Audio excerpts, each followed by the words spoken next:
Why did this happen? Why? I think hubris comes as kind of the first reason before we start unpacking injuries and, kind of the malaise of the season. But there was a real arrogance I think the Lakers had coming into this year that you could tear down a roster and put 11 new guys around 3 superstars and that it would work because you're the Lakers, because you have the best top-end talent in the NBA in LeBron James and Anthony Davis, and that will work. And even if you go back to the preseason, the Lakers were very casual about things. They went 0-6 in the preseason, which, in and of itself is not an indicator of where things are going, but they also did not look good. Even when it was like Russ and AD were on the court in the preseason, that did not look good at all. The supporting pieces didn't look good. And when I remember talking to Carmelo Anthony early in the year, and he's like, listen, it might take us all year to figure it out, but it's okay. We're veterans. We can use the season to be playing our best by the end of the year. And that was sort of the mantra of this team the whole way through, except for you never saw them getting better. You never saw them moving toward becoming a better team by the end of the year. And obviously injuries played a huge part in that.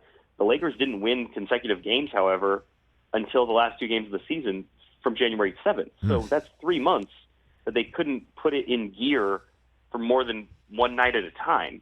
So tons of reasons. I mean, everybody has a share of the blame. Frank Vogel already, paid the price. But, there's a lot of reflection, I think, to be done within the Lakers, not just from, how rosters are assembled, but to how decisions are made, who's calling shots, what they want their identity on the court to be, because that has changed every single year LeBron James has been here.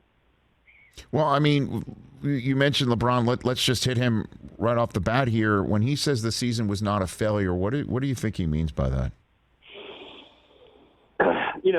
I think he means it in a very abstract way, which was everybody, competed, everybody was, trying hard to make it work. But, he's just wrong. I mean, it's an abject failure from any measure, right? I mean, you play to win championships. You play, Rob Pelinka sits at a press conference when they bring in Russell Westbrook and says the Lakers are obsessed with winning championships, winning their 18th championship. So not even making it into the postseason to have a chance represents a failure. I think LeBron is basically saying the failure was out of their hands. When he misses 26 games, when AD misses nearly half of the season, other guys who were hurt and in and out of the lineup, you can't blame the team for not winning when they weren't on the court together. But you also had a team that was heavily dependent on players over 35 years old. You had super high expectations for a guy like Trevor Ariza.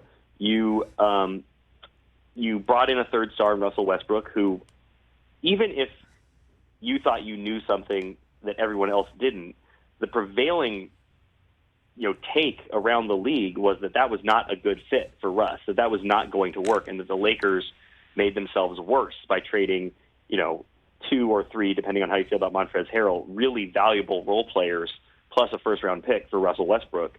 That was not a surprise when that did not work early in the season.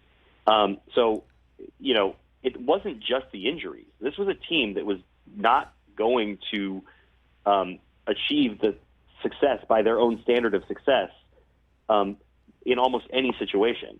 Hey, you watched all the way to the end. Thanks for that. Watch more right here.